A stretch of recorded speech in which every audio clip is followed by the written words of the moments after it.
রসুলের দুশ্মন বলে রসুল থেকে দূরে সরানোর কোনো সুযোগ, কথা কোন সুযোগ?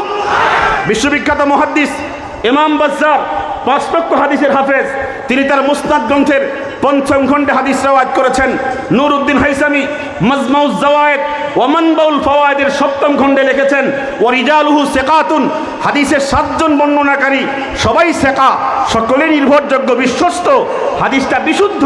হাদিস হচ্ছে আন আব্দুল্লাহ ইবনে মাসউদ রাদিয়াল্লাহু তাআলা আনহু قال قال رسول الله صلى الله عليه وسلم حياتي خير لكم تحدثون ونحدث لكم ووفاتي خير لكم فلما رأيت خيرا حمدت الله ولما رأيت شرا استغفرت الله। জবান খুলে কন্যা মারহাবা। আমার নবী দুনিয়াতে উম্মতের জন্য দরদি, কবরে, হাসরে, মিজানে, সিরাতে সব জায়গায় উম্মতের জন্য দরদি। ঠিক কিনা বলেন? হাদিসের অনুবাদ শুনেন। আব্দুল্লাহ ইবনে মাসউদ, আপনার বুঝতে কষ্ট হচ্ছে? সময় কম, আমাকে অনেক কথা বলতে হবে। সবাই কি শুনতে কষ্ট হচ্ছে না তো? বুঝতে অসুবিধা হচ্ছে না তো? আল্লাহ রসুলের সাহাবী আব্দুল্লাহ ইবনে মাসউদ, হাদিসের বর্ণনাকারী, নবীজির খাদেম, তিনি বলেন, নবীজি ইরশাদ করেছেন, হায়াতি খায়রুল লাকুম, জাগতিক 63 বছরের জিন্দেগি, আমার জাগতিক দুনিয়ার জিন্দেগি উম্মতের জন্য কল্যাণ। তোমরা আমার সামনে কথা বলো, আমিও তোমাদের সাথে কথা বলি। আমার সামনে তোমরা বসে থাকো, তোমরা আমাকে দেখো, আমি তোমাদেরকে দেখি, আমার থেকে তোমরা ফায়দা পাচ্ছ। কথা কোন ঠিক কিনা? কিন্তু ইন্তেকালের পরে, দুনিয়া থেকে চলে যাওয়ার পরে, আমি রওজা পাকে যখন অবস্থান করব, ওয়াফাতি খায়রুল লাকুম, আমার ইন্তেকালের জীবন, রওজা পাকের জীবন তোমাদের জন্য কল্যাণকর। মারহাবা জোরে বলেন। সাহাবায়ে কেরাম জানতে চেয়েছেন, ইন্তেকাল করলে আপনাকে দেখা যাবে না, সোহবত পাওয়া যাবে না, জবান থেকে শোনা যাবে না, আমাদের কল্যাণ হবে কিভাবে, মঙ্গল আসবে কিভাবে? হুজুর তখন বলেছেন, সকাল থেকে সন্ধ্যা, সন্ধ্যা থেকে সকাল, 24 ঘন্টা তোমরা ভালো আমল করলেও আমি রওজা পাক থেকে পেয়ে যাব। ঠিক কিনা বলেন? মন্দ আমল করলেও, গুনার কাজ করলেও আমার সামনে ফেরেশতারা আল্লাহর ক্ষমতায় পাঠায়া দিবে, আমি বুঝতে পারবো, দেখতে পারবো। ফালাম্মা রাআইতু খায়রা, আমি যখন তোমাদের ভালো আমল দেখব, নেক আমল দেখব, হামিদুল্লাহ, আল্লাহ পাকের প্রশংসা করব। ওয়ালাম্মা রাআইতু শাররা, উম্মত যখন পাপের কাজ করবে, গুনার কাজ করবে, আমি রওজা পাক থেকে উম্মতের গুনাহের খবর জানতে পারবো। জানতে পারবেন কি না? আমরা তো আর আহলে হাদিস না, কথা কোন না কা? নবীকে একবারে আমরা কি করছি, মাটি দিয়া, দাফন দিয়া একবারে নিচ্ছিন্ন করে ফেলছি, এমন নাকি? আমরা আমাদের রাসূলকে হায়াতুন নবী মানে কি মানি না? হাত তুলে কোন মানে কি মানি না? দুশ্মন বলে কোনো লাভ নাই। ইশক এবং ভালোবাসা হবে সুন্নতের ভিত্তিতে। ঠিক কিনা বলেন? সাফার জোরে কোনো কি হয় না, আশিকে রাসূল হয় না। নামের আগেও আশিকে রাসূল, পরেও আশিকে রাসূল, লকব খুঁজে পাওয়া যায় না। কথা বলেন ঠিক কিনা? আমি যে হাদিস বলছিলাম, এই হাদিস থেকে স্পষ্ট বোঝা যায়, ফালাম্মা রাআইতু খায়রা, আমি যখন নেক আমল দেখব, তোমাদের নেক আমল দেখে আমি আল্লাহর প্রশংসা করব। ওয়ালাম্মা রাআইতু শাররা, আর যখন তোমাদের বদ আমল দেখব, গুনাহের খবর যখন আমি পাবো, আল্লাহ পাকের কাছে বলবো, আল্লাহ, উম্মত বুঝতে পারে নাই, শয়তানের ধোঁকায় পড়ে এই গুনাহ করেছে, উম্মতকে মাফ করে দাও। আমার নবী মাফ চাইলে পরে আল্লাহ শুনবেন কি শুনবেন না? লাকাদ জাআকুম রাসূলুম মিন আনফুসিকুম আজিজুন আলাইহি মা আনিতুম হারিসুন আলাইকুম বিল মুমিনিনা রাউফুর রহিম। এর তাফসিরে ইমাম ইবনু জারির আত-তাবারি সহ ইমাম আলুসি সহ সবাই লিখেছেন, ফি হায়াতিকা ওয়া বাদা ওয়াফাতিকা, আপনার ইন্তেকালের পরেও উম্মতের কষ্টে আপনি কষ্ট পাবেন, উম্মতের ব্যথায় আপনি ব্যথিত হবেন, উম্মতের আনন্দে আপনি আনন্দিত হবেন। ঠিক কিনা বলেন? হাত তুলতে হবে, ঠিক কিনা?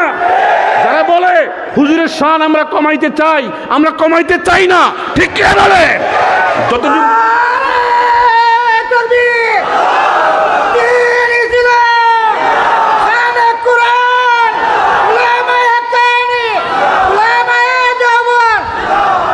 বিশ্ববিখ্যাত মুহাদ্দিস 10,50,000 হাদিসের হাফেজ ইমাম আহমদ ইবনু হাম্বল তার মুসনাদ গ্রন্থে, বিশ্ববিখ্যাত মুহাদ্দিস 6 লক্ষ হাদিসের হাফেজ ইমাম হাকিম আল মুস্তাদরাক গ্রন্থে 2য় খণ্ডের 664 পৃষ্ঠায় হাদিস বর্ণনা করেছেন।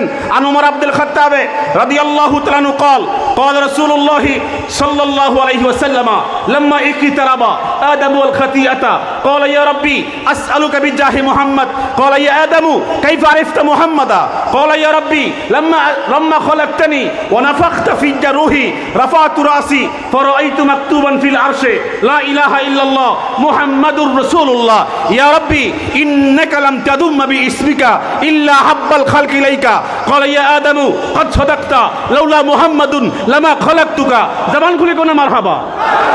ইমাম মুনজিরি হাদিসকে সহি বলেছেন, ইমাম হাকিম হাদিসকে সহি বলেছেন, ইমাম সুয়ুতি হাদিসকে বিশুদ্ধ বলেছেন, ইমাম ইবনু তাইমিয়া হাদিসকে জাল বলেছেন। কে কি বলেছে পরের কথা, কিন্তু হাদিসের মধ্যে স্পষ্ট এসেছে লাম্মা ইকতারাবা আদম ওয়াল খাতিয়াতা, আদম আলাইহিস সালাম যখন জান্নাতের মধ্যে নিষিদ্ধ ফল খেয়ে ভুল করেছিলেন, ভুলের মধ্যে নিমজ্জিত হয়েছিলেন, তখন তিনি অনুতপ্ত হয়ে অনুশোচনা করে আল্লাহর নিকটে হাত তুলে বলছে আল্লাহুম্মা ইন্নী আসআলুকা বিজাহে মুহাম্মদ, মুহাম্মদ মুস্তাফা সাল্লাল্লাহু আলাইহি ওয়াসাল্লামার সম্মানের খাতিরে, মর্যাদার খাতিরে আমাকে মাফ করো, ক্ষমা করো। আল্লাহ তাআলা তখন বলেন ইয়া আদামু কাইফা আরিফতা মুহাম্মাদা, আমার দোস্তকে তুমি পাইলা কোথায়? একটু জোরে বলেন না সুবহানাল্লাহ। কাইফা আরিফতা মুহাম্মাদা, আমার দোস্তকে চিনলা কিভাবে, বুঝলা কিভাবে? আদম তখন বলে লাম্মা খালাকতানি, আমাকে যখন সৃষ্টি করেছো, ওয়া নাফাখতা ফিয়া রূহি, আমাকে যখন প্রাণ দিয়েছো, জীবন শক্তি দিয়েছো, রাফাতু রাসি, মাথা তুলেছি উপরের দিকে, ফারাইতু মাকতুবান ফিল আরশে, আরশে আজিমের মধ্যে পেয়েছি লা ইলাহা ইল্লাল্লাহ মুহাম্মাদুর রাসূলুল্লাহ। এই কালেমা আরশে আজিমে আছে না নাই?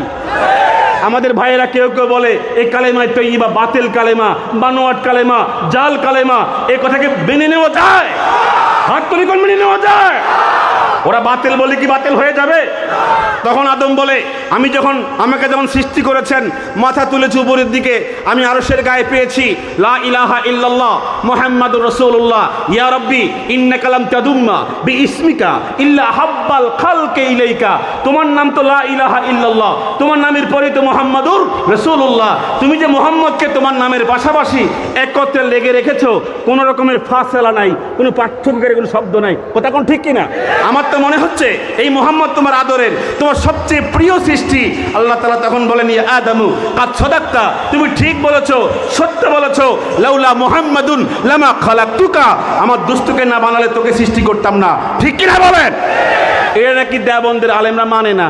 আমি নসরুদ্দিন ফি যিকরিন নবিয়্যিল হাবিব ইমাম আশরাফ আলী থানভী নব্বরাল্লাহু মারকাদা ওয়া জাআলাল জান্নাতা মাসওয়া, এটা পড়ার পরে দেখেছি তিনি যে সমস্ত হাদিস উপস্থাপন করে প্রমাণ করেছেন আমার নবীজিকে আল্লাহ তাআলা আসমানে কেমন ইজ্জত, কেমন সম্মান দিয়ে রেখেছেন, যা হাদিস থেকে প্রমাণিত। কথা বলেন ঠিক কিনা? ইমাম ইবনু আসাকির তিনি তারিখু দামেশকের ৫ম খণ্ডে হাদিস রিওয়ায়াত করেছেন। হাদিসের মান অত্যন্ত দুর্বল, কেউ কেউ হাদিসকে বাতিল বলেছেন, তো সনদ দুর্বল হলেও ইতিহাসের জন্য প্রযোজ্য। হাদিসখানে এইভাবে আসছে আন আলী ইবনে আবি তালিব রাদিয়াল্লাহু তাআলা আনহু قال قال رسول الله صلى الله عليه وسلم كنت بين يدي الله عز وجل قبل خلق آدم ب14,000 سنه। হাদিসটা আসছে এভাবে, আলী ইবনে আবি তালিব নবীজির জামাই, তিনি রিওয়ায়াত করেছেন, নবীজি বলেছেন আমি আল্লাহর কাছে ছিলাম। কার কাছে? সবাইটা আওয়াজ দিয়ে কর না। আমি আল্লাহর নিকটে ছিলাম বিদ্যমান। কখন? আদম সৃষ্টিরও 14,000 বছর পূর্ব থেকে। ইমাম আহমদ তিনি 10,50,000 হাদিসের হাফেজ, তিনি তার মুসনাদ গ্রন্থের 4th খণ্ডে হাদিস রিওয়ায়াত করেছেন। হাদিসের সনদ বিশুদ্ধ সহিহ।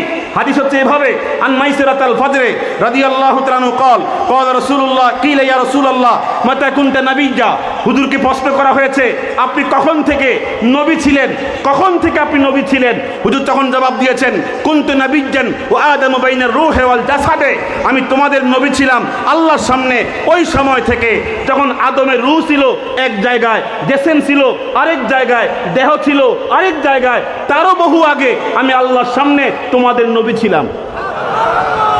এত আসতে বলেন সুবহানাল্লাহ। তাহলে বোঝা যায় নবীজির অস্তিত্ব আল্লাহ তাআলা আসমানে রেখেছেন সমস্ত নবীদের আগে। এটা আমার নবীর শরাবত, আমার নবীর কারামত। ঠিক কিনা বলেন? আমরা কি মানি না? আমরা ওহাবি হই কেন? কথা কয় না। আমরা বেদাত করি না তো এই জন্য ওহাবি। বেদাতের আলোচনা আসতেছে। বেদাত করলে হয়ে যাবেন সুন্নি, আর বেদাত ছাড়লে হবেন কি? এটা বাংলাদেশের একটা কি সিস্টেম। আপনি সুন্নত মানবেন, আপনি ওহাবি। আপনি সুন্নত ছাড়বেন, আপনি সুন্নি। ছাড়লে হয় সুন্নি, মানলে হয় ওয়াহাবি। কথা কোন ঠিক কিনা? আমি যে হাদিসটা এখন বলতে চাচ্ছি, বিশ্ববিখ্যাত মুহাদ্দিস ইমাম বাইহাকি 4 লক্ষ হাদিসের হাফেজ, তিনি দালাইলুন নবুয়তের 5ম খণ্ডে রওয়ায়াত করেছেন। আনাবি হুরায়রা রাদিয়াল্লাহু তাআলা আনহু قال قال رسول الله صلى الله عليه وسلم لما خلق الله آدم خير لآدم بنيه فجعل يرى فدعا إلى بعضهم على بعض فرأى محمدا فقال يا ربي من هذا؟ قال هو أحمد ومحمد وهو الأول والآخر وهو أول شافع وأول مشفع। জবানগুলি কোন মারহাবা। কষ্ট হচ্ছে নাকি আপনাদের? বলবেন যে হাদিস তো আরবি কোন বুঝি না কিছু, আরবি কোন বুঝি না কিছু। আমাদের আরবিও বলা দরকার আছে। কথা কোন না কা? আরবিও কি বলার প্রয়োজন আছে না নাই? আমি যতবার বললাম তুমি এমনি এবারত পড়ো, আমার যারা শুদ্ধ করে পড়ো, এই সুন্দর করে শিখিয়ে দেই, জবর জের এরাব হরকত সব শিখিয়ে দেই, কিন্তু স্টেজে গেলে ভুল হয়ে যায়। কথা কয় না। পরে ফোন দিয়ে বললাম যে তুমি এখানে জবর দিলে কেন? তোমাকে জবর শিখাইছি। হুজুর চলে আইছি, চলে আইছি। এই হলো যোগ্যতা। আল্লাহ হেফাজত করুন। সবাই একটা আমিন বলেন জোরে।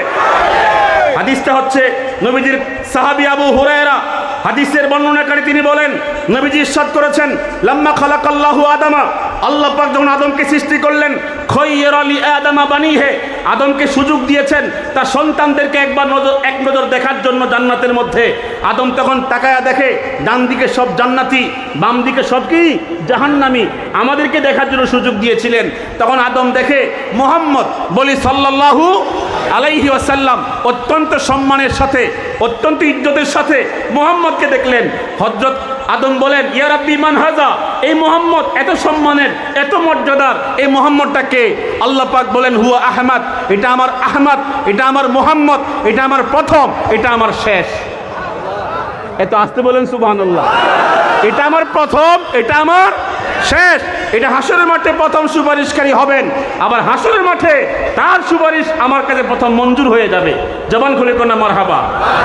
আমি যে হাদিসটা এখন বলতে চাচ্ছি, বিশ্ববিখ্যাত মুহাদ্দিস ইমাম ইবনে সাদ তিনি রিওয়ায়াত করেছেন, হুজুর যখন দুনিয়ায় ভূমিষ্ঠ হয়েছিলেন, ভূমিষ্ঠ হওয়ার পরে ওয়াদা জুবাহাতাহু আলাল আরদে সাজেদা, হুজুর সেজদার মধ্যে গিয়া কপাল ঠেকায়া দিয়েছেন।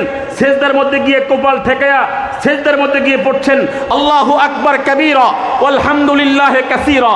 আপনারা বলেন তো দেখি, দুনিয়ার কোন সন্তান জন্ম নেওয়ার পরে সেজদার মধ্যে গিয়া আল্লাহ পাকের বরত্ব, আল্লাহ পাকের প্রশংসা করেছেন এমন রেকর্ড কি আছে? কেবলমাত্র আপনার নবী, আমার নবী জন্মের সাথে সাথে সেজদার মধ্যে মাথা লুটায়া দিয়া আল্লাহর প্রশংসা করে বলছেন আল্লাহু আকবার কাবীরা আলহামদুলিল্লাহি কাসীরা। ইমাম ইবনু সাদ দঈফ সনদে, দুর্বল সনদে আরেকখানা রিওয়ায়াত করেছেন, 40 দিন বয়সে হুজুর তখন মা আমিনার পাশে শায়িত। হুজুরের সাথে দেখবার জন্য, সাক্ষাতের জন্য আবু লাহাব, আবু তালেব, আবু লাহাব, হামজা ইবনে আব্দুল মুত্তালিব কয়েকজন চাচা দেখবার জন্য আসছে।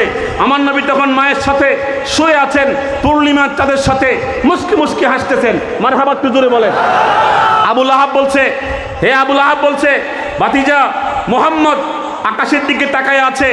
হামজা তখন বলছে, হে আবু লাহাব তাকায়া দেখ, ভাতিজা মুহাম্মদ পূর্ণিমার চাঁদের সাথে মুস্কি মুস্কি হাসতেছে। আবু লাহাব তখন বলে, এরকম বাচ্চা শিশু কখনো হাসে কখনো কান্দে, আশ্চর্যের কিছু না, আশ্চর্যের কিছু না। আমার নবী বুঝতে পেরেছেন আবু লাহাব আমার ক্ষমতা মনে হয় টের পাইছে না। কথা কন না আপনারা? ক্ষমতা টের পাইছে না। আমার নবীজি এই আঙ্গুলির নাম কি? এই আঙ্গুলির নাম কি? শাহাদাত আঙ্গুলি উপরের দিকে তুলেছেন, তুলে পূর্ণিমার চাঁদকে ডান দিকে হেলনে দিয়েছেন। পূর্ণিমার চাঁদ আমার নবীর আঙ্গুলের হেলনিতে ডান দিকে দৌড় শুরু করে দিয়েছে, আবার বাম দিকে হেলনে দিয়েছেন। পূর্ণিমার চাঁদ আকাশের দৌড় শুরু করে দিয়েছে। আবু লাহাবকে তখন আবু তালেব প্রশ্ন করে, হামজা প্রশ্ন করে, হে আবু লাহাব তুমি বলেছ বাচ্চা শিশুরা কখনো হাসে কখনো কান্দে, দুনিয়ার কোনো বাচ্চা কি দেখছো আঙ্গুল তুললে পরে আঙ্গুলের সাথে পূর্ণিমার চাঁদ ডানে বামে দৌড়ায়? তখন ফাবুহিতাল্লাযী কাফার, যারা কাফের ওরা সত্যকে দেখলেও স্বীকার করে না। কথা কোন ঠিক কিনা? আওয়াজ দিয়ে কোন ঠিক কিনা? সত্য দেখেও অন্ধ থাকে, ঠিক না? ঠিক।